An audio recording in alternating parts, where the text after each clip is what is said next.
Fogo na Montanha. O Vale. De Rick Joyner. Capítulo 4. Os Derrotados. Chamas de fogo iluminavam de modo aleatório a terrível cena que se estendia até onde podíamos ver. Havia feridos espalhados por todo o lado. Sem dúvida havia sido uma grande batalha, mas parecia que apenas um lado havia sofrido baixas. Alguns mancavam, outros rastejavam, mas a maioria estava deitada no chão e muito ferida para se mover. Nossos principais vigias estavam reunidos e bem próximos dos feridos, mas completamente perdidos quanto ao que fazer. Enquanto eu caminhava em direção a William, os mais próximos gritavam insultos e acusações contra mim. Então, quando olhei mais de perto, eles seguravam punhais como se fossem me atacar. William, o que é isso? O que está acontecendo? Perguntei. Tentamos ajudá-los, mas eles não nos deixam chegar perto. Acham que somos inimigos, ele respondeu. Eles machucaram alguém do nosso povo? Apenas um. Mary. Ela estava tentando ajudar um rapaz a se sentar, mas ele se virou e cortou seu braço. Ela está mais brava do que magoada. Eu tenho o direito de estar com raiva, disse Mary atrás de mim. Eu estava apenas tentando ajudar o cara. Eles são todos assim, estão morrendo, mas querem matar qualquer um que tente ajudá-los. Quando olhei para os feridos e depois para os nossos vigias, aqueles pareciam inimigos prontos para atacarem uns aos outros.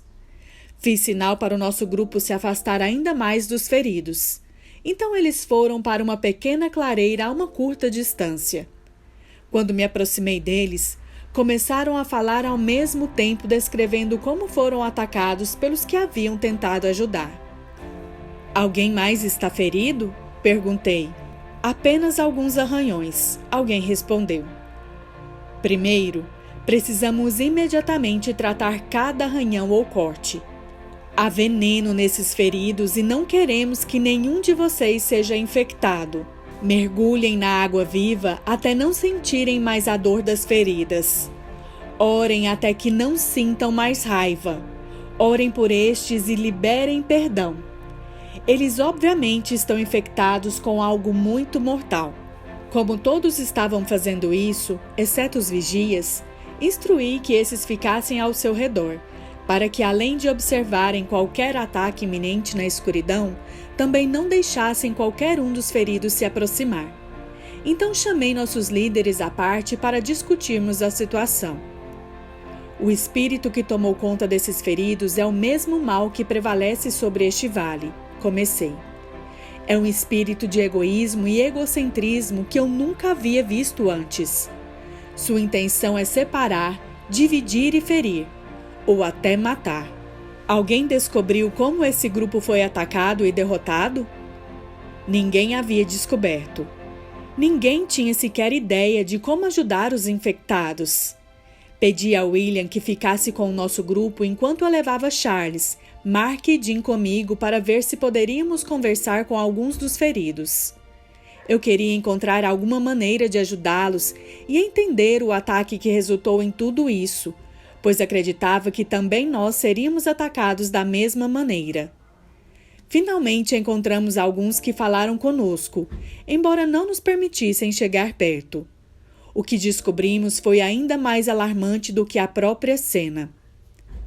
Eles não foram atacados por nenhum inimigo externo. Uma discussão havia se estendido até que uma briga começou. De repente, todos no acampamento estavam lutando uns contra os outros. Agora, eram centenas de feridos até onde podíamos enxergar. Eles então disseram que essa era apenas uma pequena parte do grupo inteiro, que totalizava milhares.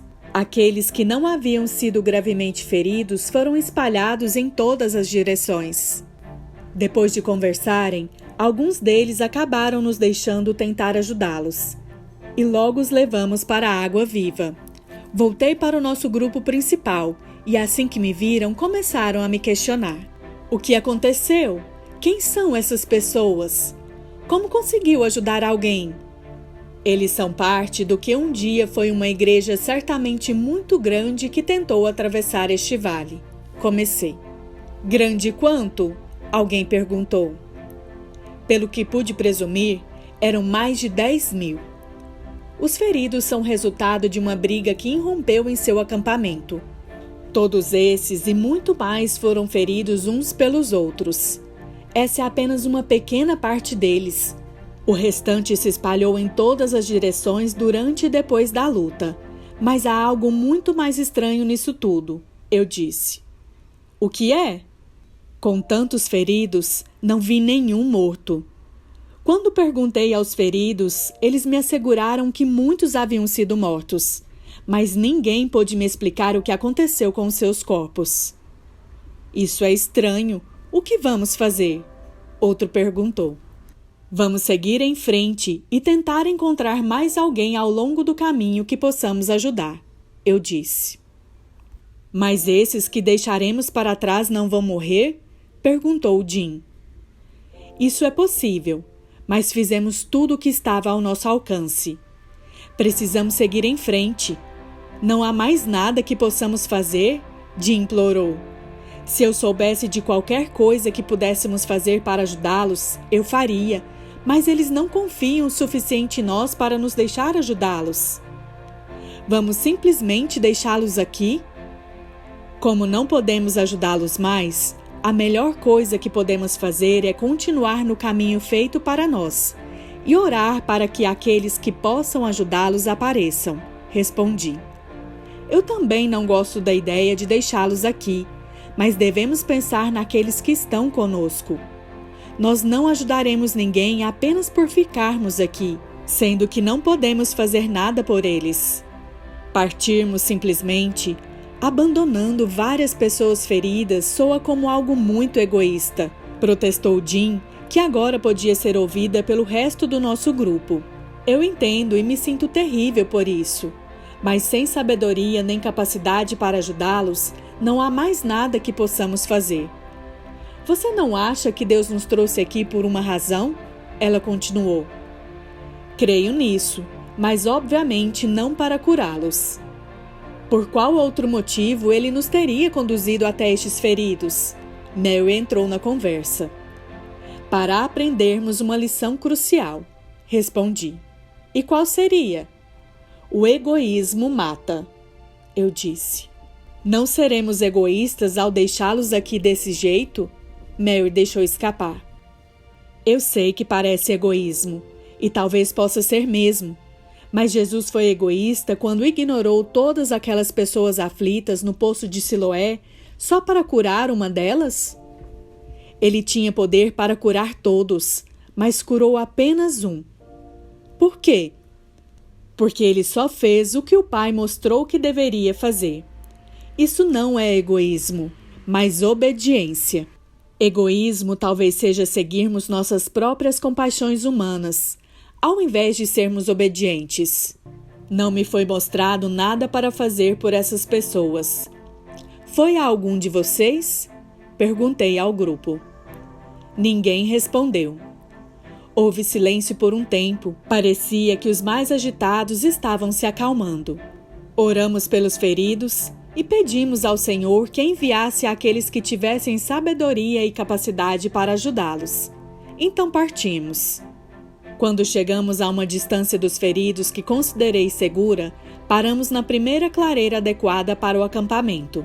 Já estava quase amanhecendo, mas todos precisávamos de descanso físico e emocional. Quando nos reunimos para o café da manhã algumas horas depois, o clima estava sombrio. Todos nós duvidamos de que tivéssemos feito a coisa certa. As frutas e a água viva nos revigoraram e logo estávamos descendo o caminho novamente.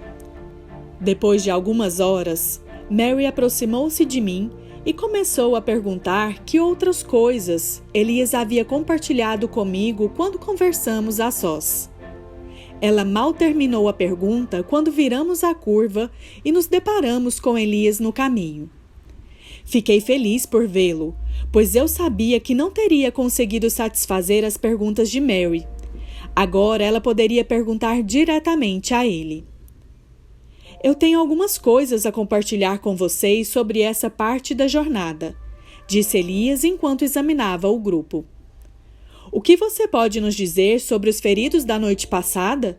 Jim perguntou, pensando que ele havia aparecido para nos repreender por termos abandonado os feridos.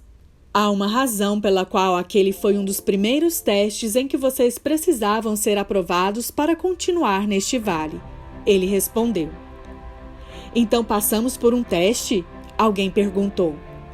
Sim, e com sucesso.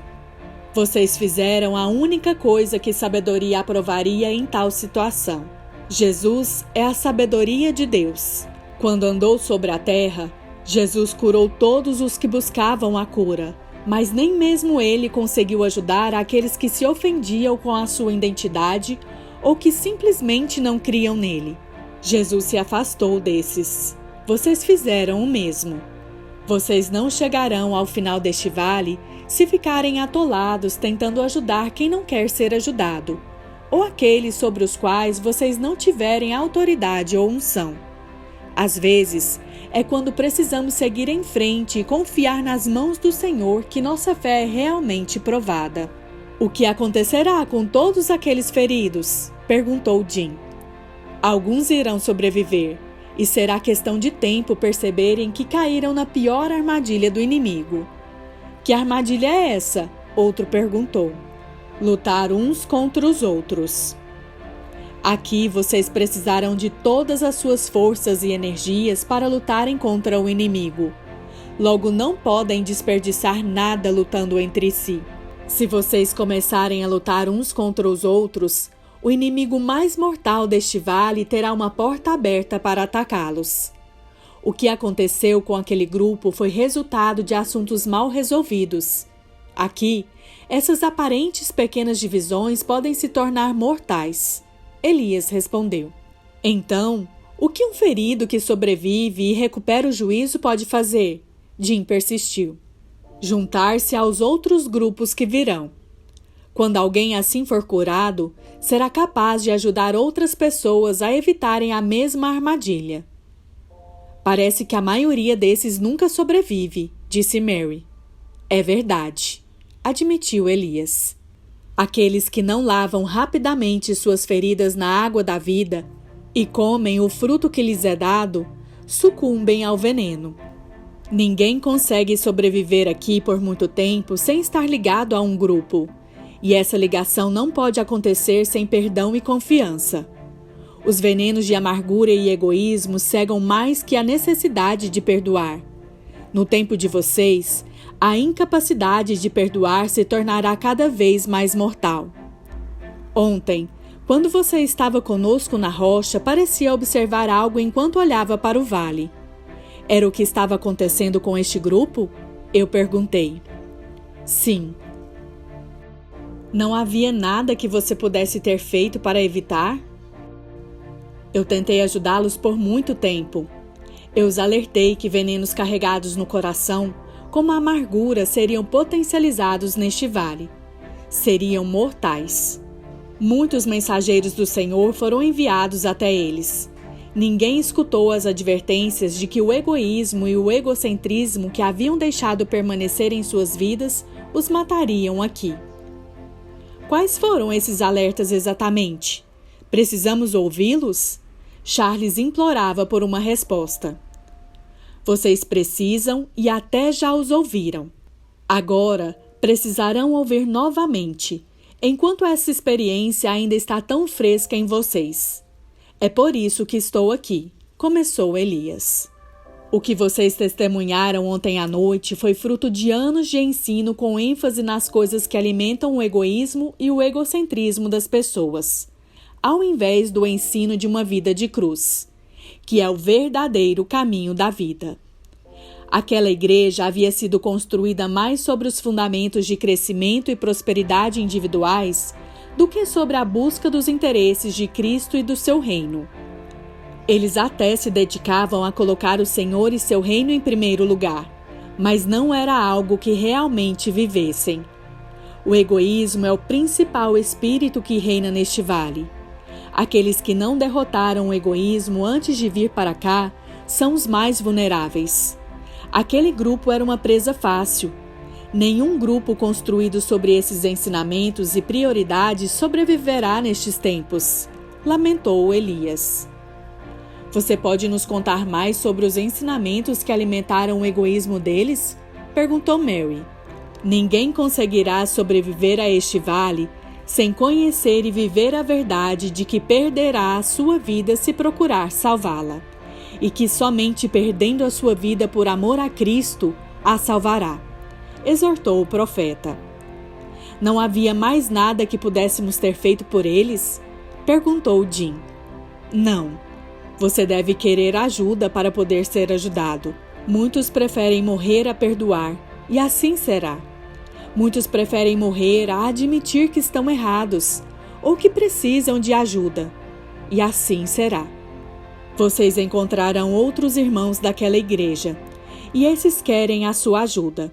Eles são os únicos que se dispersaram da luta, mas mesmo depois de terem se espalhado, não tentaram voltar. Preferiram buscar um novo caminho a seguir. Estes poderão ser ajudados. Por causa do que passaram, eles poderão ajudar vocês também, disse o profeta. Existe mais alguma diferença entre aqueles que podemos ajudar e aqueles que não podemos? William perguntou. Tudo está relacionado à mesma coisa. O egoísmo é o espírito que mais desperta o espírito da morte e, portanto, é a sombra da morte. Ele vem em muitas formas, mas, de modo geral, os mais egoístas sempre tendem a buscar primeiro a sua segurança e nunca um propósito coletivo ou o que poderiam fazer para ajudar os outros.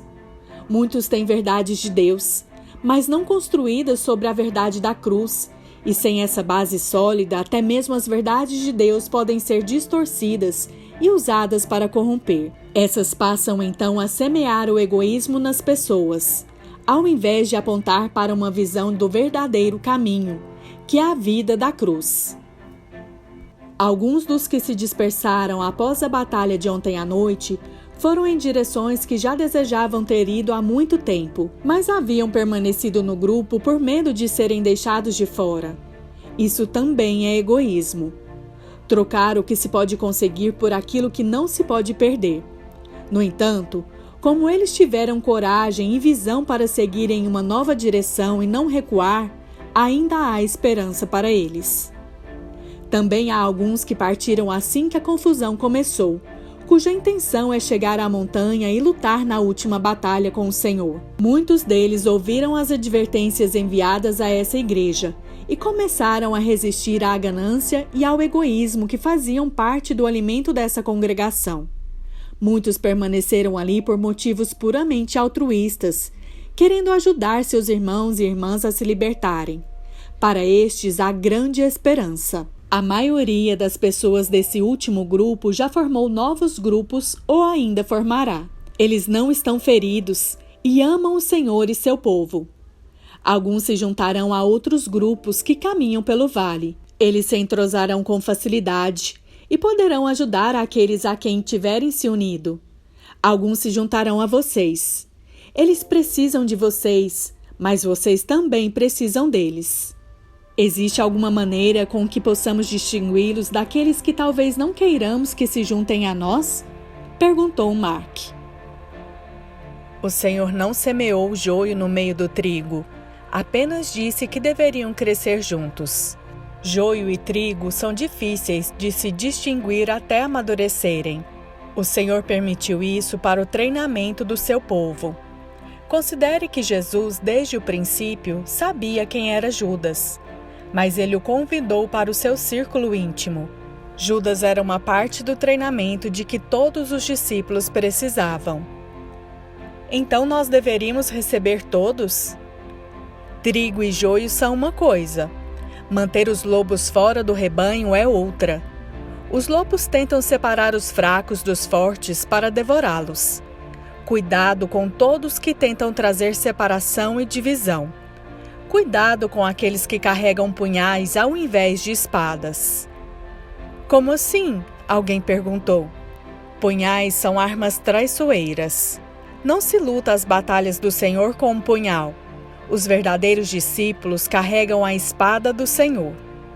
Você pode falar mais sobre os punhais? Perguntou um deles. São verdades, até mesmo verdades bíblicas, mas tiradas do contexto. Podem parecer sábias, mas são mortais. Que outras aberrações encontraremos neste vale? Perguntou um deles. Isso depende de vocês, Elias respondeu. Você quer dizer que nós escolhemos a nossa própria desgraça? Perguntou outro mais afastado. De certa forma, são vocês que escolhem. Neste vale está todo o mal que liberou a morte sobre a terra.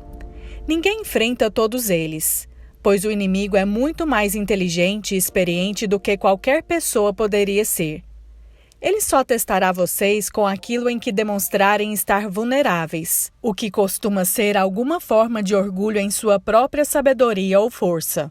Vocês não têm a sabedoria ou poder para resistirem ou derrotarem o dragão. Aqui, vocês devem conhecer o Senhor como seu pastor e aprender a seguir somente a sua voz. Só Ele pode derrotar o dragão. E já o fez. Mas nós só tivemos alguns vislumbres dele nesta jornada, replicou Mary. Vocês ouviram e ouviram muito mais do que perceberam, respondeu Elias. Então, para surpresa de todos, Elias foi transformado no Senhor e desapareceu diante de nossos olhos. Depois de alguns minutos de um perplexo silêncio, Mary suplicou. O que aconteceu? O que significa isso? O que você acha que aconteceu, William? Perguntei, sentindo que ele tinha uma importante revelação. Eu acho que o Senhor tem aparecido para nós o tempo todo como Elias, respondeu William. Ele apareceu para aqueles homens no caminho de Emaús, em uma forma diferente, e eles não o reconheceram, pois o conheciam somente por sua aparência, não pelo Espírito. Talvez ele faça isso com frequência. É por isso que devemos conhecer a sua voz e discernir quando ele está falando, independentemente de através de quem ele fale conosco. Precisamos aprender a ouvir a própria palavra, não apenas as suas palavras, concluiu. Então nunca foi com Elias que estávamos nos encontrando? Outro perguntou, olhando para mim aguardando uma resposta. Não tenho certeza, respondi. Em minhas experiências, conheci alguns personagens bíblicos, mas nunca tive certeza se eram realmente eles ou apenas uma experiência profética. Aprendi que, em alguns momentos, o Senhor aparecia para mim como um personagem bíblico, porque as pessoas através das quais eles se manifestavam eram parte da mensagem. Então como saberemos? Perguntou Mary Jane. Penso que se importasse, saberíamos. Independentemente de quem está falando conosco, se são pessoas que conhecemos bem, um anjo ou um personagem bíblico, devemos ouvir a voz do Senhor através delas quando for Ele falando conosco. Aqueles que aparecem a nós podem até ser parte da mensagem, mas somente Jesus é a palavra e aquele que queremos ouvir. Então é possível que nunca tenhamos visto Elias e que talvez Enoque também tenha sido o Senhor? Outro perguntou. Eu realmente não sei, e não me precipitaria a concluir nada por enquanto. Isso é um mistério. Talvez possamos entender tudo em um devido tempo, mas creio que nosso principal objetivo aqui é conhecer o Senhor como nosso pastor. Precisamos nos concentrar ainda mais em conhecer Jesus e a sua voz. Acrescentei. O Senhor não apenas nos dá a resposta, Ele é a resposta. Levamos uma grande vantagem sobre o dragão. Temos o Senhor como nosso pastor e o ajudador. Eles têm muito mais que milhares de anos de experiência. Eles têm a eternidade. Eles existiram antes do tempo. Aqui descobrimos que o caminho da vida é o espírito da vida que devemos seguir, acrescentou Mark. Mal começamos a atravessar o vale e tudo já era mais desafiador do que poderíamos ter imaginado. Enquanto tentava organizar meus pensamentos, só conseguia pensar em quanto conduzir alguém por este caminho levava minha mente ao limite, ainda mais se tratando de um grupo como esse. Eu sabia que não podia superar o vale sem conhecer o Senhor muito melhor do que eu achava que o conhecia. E esse era o ponto. Com o desenrolar dos próximos dias, a lacuna entre o que eu achava que sabia e o que precisava saber ficaria muito maior. Com isso, eu ficaria insaciavelmente desesperado pela graça de Deus, através da qual vem a sua sabedoria e o seu poder.